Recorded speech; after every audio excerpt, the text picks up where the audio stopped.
మరియు నరపుత్రుడా, నీవు మంగళకత్తి వంటి వాడిగల కత్తి ఒకటి తీసుకొని నీ తలను గడ్డమును క్షౌరము చేసుకొని త్రాసు తీసుకొని ఆ వెంట్రుకలను తూచి భాగము చేయుము.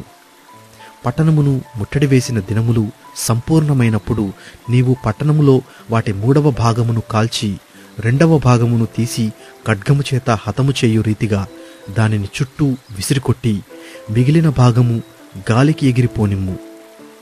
నేను ఖడ్గము దూసి వాటిని తరుముదును. అయితే వాటిలో కొన్నింటిని తీసుకొని నీ చెంగున కట్టుకొనుము. పిమ్మట వాటిలో కొన్నిటిని మరలా తీసి అగ్నిలో వేసి కాల్చుము. దాని నుండి అగ్ని బయలుదేరి ఇశ్రాయేలు వారందరినీ తగులబెట్టును. మరియు ప్రభువైన యెహోవా ఈలాగు సెలవిచ్చెను, ఇది యెరూషలేమే గదా? అన్యజనుల మధ్య నేను దాని నుంచి తిని దాని చుట్టూ రాజ్యములున్నవి. అయితే వారు నా విధులను తృణీకరించి నా కట్టడలను అనుసరింపక దుర్మార్గతను అనుసరించుచు నా విధులను కట్టడలను త్రోసివేసి తమ చుట్టూనున్న అన్యజనుల కంటెను దేశస్థుల కంటెను మరి అధికముగా దుర్మార్గులైరి.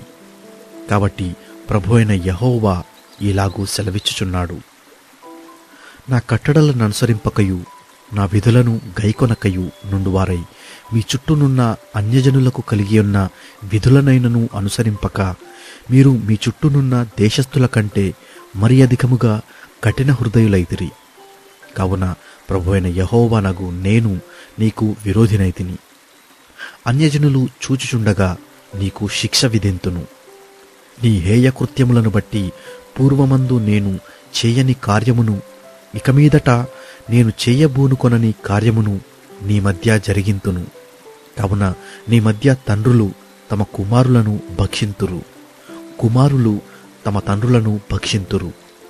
ఈ ప్రకారము నేను నీకు శిక్ష విధించి నీలో శేషించిన వారిని నలుదిశలా చెదరగొట్టెదను. నీ హేయ దేవతలన్నిటినీ పూజించి నీవు చేసిన హేయమైన క్రియలన్నిటి చేత నా పరిశుద్ధ స్థలమును అపవిత్రపరచితివి. కనుక కరుణాదృష్టి అయినను జాలి అయినను లేక నేను నిన్ను క్షీణింపజేసేదనని నా జీవము తోడు ప్రమాణము చేయుచున్నాను. ఇదే ప్రభువుకు యెహోవా వాక్కు. కరవు వచ్చియుండగా నీలో 3వ భాగము తెగులు చేత మరణమవును, 3వ భాగము ఖడ్గము చేత నీ చుట్టూ కూలును. నేను కత్తి దూసి మిగిలిన భాగమును నలుదిశలా చెదరగొట్టి తరుముదును. నా కోపము తీరును. వారి మీద నా ఉగ్రత తీర్చుకొని నన్ను ఓదార్చుకొందును. నేను వారి మీద నా ఉగ్రత తీర్చుకొను కాలమున యెహోవానైన నేను ఆసక్తి గలవాడనై అలాగూ సెలవిచ్చితినని వారు తెలుసుకొందురు. అలాగూ నీ చుట్టూనున్న అన్యజనులలో నిన్ను చూచు వారందరి దృష్టికి పాడుగాను నిందాస్పదముగాను నేను నిన్ను చేయుదును. కావున నీ పోషణాధారము తీసివేసి నీ మీదికి నేను మహాక్షామము రప్పించి నీవారు క్షయమగునట్లుగా వారిని క్షయపరచు మహాక్షామమును పంపించి కోపము చేతను క్రోధము చేతను కఠినమైన గద్దింపుల చేతను నేను నిన్ను శిక్షింపగా నీ చుట్టూనున్న అన్యజనులకు నీవు నిందకును ఎగతాళికిని హెచ్చరికను విస్మయమునకును ఆస్పదముగా ఉందువు.